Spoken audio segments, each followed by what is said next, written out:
Hey everyone, today we're going to be talking about H.P. Lovecraft, who's one of my favorite authors. Miss Snover asked me to make the video for her, as I am a big fan of H.P. Lovecraft's work, and have a little bit to share with you guys today. So, Howard Phillips Lovecraft was born in 1890, August 20th to be exact, in Providence, Rhode Island. He, from the time he was a young boy, had some physical limitations, so he didn't participate in the school system. His father died at an early age as well, so he was raised by his grandfather and his mother. His grandfather was very well read, had a big library, and so Lovecraft from an early age was kind of exploring that, reading books like Treasure Island and, some of the literary staples of the time. As he grew older, he was employed, fortunately. He worked at a magazine called Weird Tales, where he was an editor. Weird Tales magazine at the time was kind of proto-science fiction, meaning that science fiction as a genre really wasn't a thing yet. What we had before that were the works of Edgar Allan Poe, Dracula by Bram Stoker. We had the horror stuff pretty much down, the Mary Shelleys, stuff like that, but there was no big scientific rocket ships and things like that really came out of like the 1950s. So Lovecraft is the sweet spot in between those two eras. So at Weird Tales, Lovecraft would receive submissions for work, and then he would review them and compile them into a pulp magazine. And a pulp magazine was essentially something that, a business person would pick up on their way to work. It would have a lot of advertisements in it, and they were just kind of cheap, disposable, kind of trash material. Think of it today like maybe like the National Enquirer, that magazine that tells you about Bat Boy on your way to check out at the grocery store. I don't know if that's still a thing or I'm just living in the 1990s still. Cosmic horror is really what Lovecraft became known for. So when he was working at Weird Tales, he started writing his own work on the side, but he was not known as a writer first. He was definitely more of like the editor, the person who would solve logistical problems in books and stories to help other authors succeed. And one of the things that I really appreciate about Lovecraft, and I think it's a very important lesson to any creative, is that you have to be a good patron of the arts as well as a good supporter. Like, the best you can be as an artist is a great asset to other artists, because it really takes a network to keep you motivated, keep your sanity, and keep going forward. And Lovecraft was very much a perfect example of that. He had written over 100,000 letters, and most of those were correspondences about publications that he had read or creative tips that he had sent authors. Some of the authors who he helped put on the map were Robert Howard, so the creator of Conan the Barbarian. They had a lot of correspondence about the direction that Conan the Barbarian should go.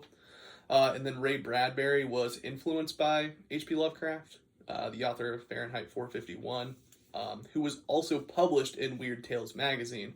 So Weird Tales magazine was like the launching point for like so many different authors that we commonly know by book form today. It's almost wild to think of some of these authors who write novels to think that they were writing 10-page short stories. And Lovecraft was a huge facilitator of that. And what's also interesting is I haven't talked about Lovecraft's work much at all, because by 1927 was the first time that he had a published novel, and he died 10 years later. So that just kind of tells you that most of his life was spent aiding other artists, and very little of his own work was being published, which is also part of the reason why it took him a long time to get notoriety or recognition. It took a lot of authors going back and looking at his work to really appreciate what he was doing. H.P. Lovecraft is the originator of cosmic horror. So what that means is, instead of being afraid of the person, in the house who's chasing you with a knife, that you are essentially afraid of like an apocalyptic or catastrophic event. And H.P. Lovecraft created this whole mythology. They're called the Cthulhu mythos. And so they're all these big, larger than life creatures that come from space. One comes from Relief, which is actually how it's pronounced, but it's basically like this Atlantean city where Cthulhu will rise up and feast on the souls of mankind. And these big creatures aren't necessarily like the horror element. The horror element really comes from the purveyors of making this happen. You know, maybe you'll have an archaeologist who finds some sacred artifact and then they realize, oh wow, this is, you know, a bas relief of a Cthulhu-like character. And, you know, they go through the process of kind of awakening this and they're ushering in the end of the world. And your protagonist is trying to keep their mind together and go through all these horrific events, knowing that the impending doom is coming. You know, it's really kind of fun. I would almost attribute some of the aspects to be like Indiana Jones and like other stuff to be like biblical proportions, you know, like your characters like Leviathan in the Bible, things like that. So a lot of science is being involved, a lot of like scholarly, investigative, you know, all of these things kind of mixing into one, which is a big continuation of Poe's work, but we also are in that proto point before you have like true sci-fi. I've mentioned his mythology, so I'm just kind of going over my bullet points here. I did, one second. How he became famous, man, I'm just losing my mind over here. Okay, let me get back on track. So, H.P. Lovecraft's work, as I said, was not really widely considered to be good or exceptional at the time. It took a lot of other influences for him to become pretty famous. The biggest influence, I would say, in Lovecraft becoming popular was Bob Kane, who is the creator of Batman. Every time Joker's arrested, he goes to Arkham Asylum, which Arkham is one of the institutions that H.P. Lovecraft created. What Arkham served in the novels, or short stories, I guess, is a place for the characters to go if they had completely lost their sanity. Like they had just seen something truly horrific and they just couldn't cope with it. And a lot of Lovecraft's work is about like the fragility of mind. The idea that there are forces bigger than what mankind can stomach or handle. And a lot of that is like, it's way more horrifying than just being afraid of like getting stabbed. Like, you get stabbed, you have a chance of surviving that. Like if you just lose your memory, you have no clue who you are. You're completely lost. You have no identity. You know, there are fates worse than death, I think is what Lovecraft really emphasized. So Bob Kane, Arkham Asylum, you know, that was a really big influence there. Some things I forgot to show you. This is the entire works of H.P. Lovecraft, so considerably less than what most authors would produce. But once again, you have kind of like the cosmic elements here. And then, you know, like illustrations don't really show the work, but you get the idea. You kind of have these monstrous, grotesque, you know, squid-like, tentacled monsters. There's everything from role-playing games, which some of the artwork in here is a little bit interesting. Oh, come on. But what's important to remember here is that it's bigger than just kind of like ghouls. You know, like this is like a really big entity that's being summoned to like probably destroy the world. Lovecraft's work has been put into comic form. It's referenced in everyday TV. You know, the band Metallica has a song called Call of Cthulhu. Really anything that's associated with big, gigantic monsters that are going to wreck your sanity. That is where you're going to find your biggest Lovecraft references.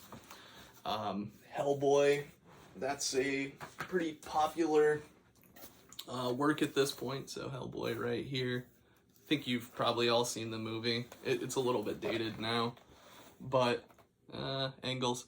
So once again, you have this big, grotesque monster.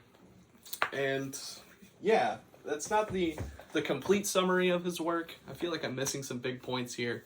But what's really important to remember is that Lovecraft brought a fresh perspective to horror and really was the perfect segue point for science fiction to happen. You know, he was talking about science. He was talking about new concepts that were really budding. And I think so many great authors are just kind of riding that cultural wave a little bit too fast. As I mentioned, he died in March 15th, 1937. He really wasn't a famous author. You know, he was pretty broke. His time of working at the magazine had kind of fizzled out. He had a failed marriage. He was definitely not a social person. He did have good correspondence through mail, but he was definitely not a great person or like a moral leader. And I'll just kind of leave it at that. But, you know, the influence of his work today is just so broad. I'll include a list just down below. I think you probably all know something that's Lovecraftian or related to it. So I think like maybe a good exercise for class today would just be for you to kind of all think of something that might be related and then discuss that amongst yourselves. But, you know, things like supernatural. Stephen King once quoted Lovecraft as the greatest writer of the classic horror story. So the influence is out there, you know, comic books, TV, everything. It's a Lovecraft frenzy right now. And the one thing that I'll say about all of that is it's cool for me as a fan of the work to see it so big now.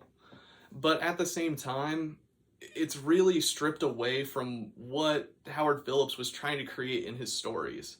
You know, like you can play a video game now where you can see like a giant monster and then you just cut it apart with a sword. And it ruins the whole mystique, the whole psychology of the whole thing. And, you know, now it's just kind of, it's like everything else, you know, it's just not a big deal. You know, once again, the human's the conqueror. Once again, the human's always in control. And what I love about H.P. Lovecraft's work is the idea of the unknown. Like the endless time and space. You know, creatures that have been flying around the cosmos, you know, since the beginning of dawn of time. Like, you know, just the magic and wonder and horror of the whole thing is the best way to summarize it. So, thanks for spending some time with me. I hope this isn't too boring. Nice way to break up the day. But yeah, I think everybody should definitely check out some of H.P. Lovecraft's work. Some of his stories are less than 4 pages. So I think everybody can read something by him and appreciate the influence. So have a good rest of your day. Thanks for hanging.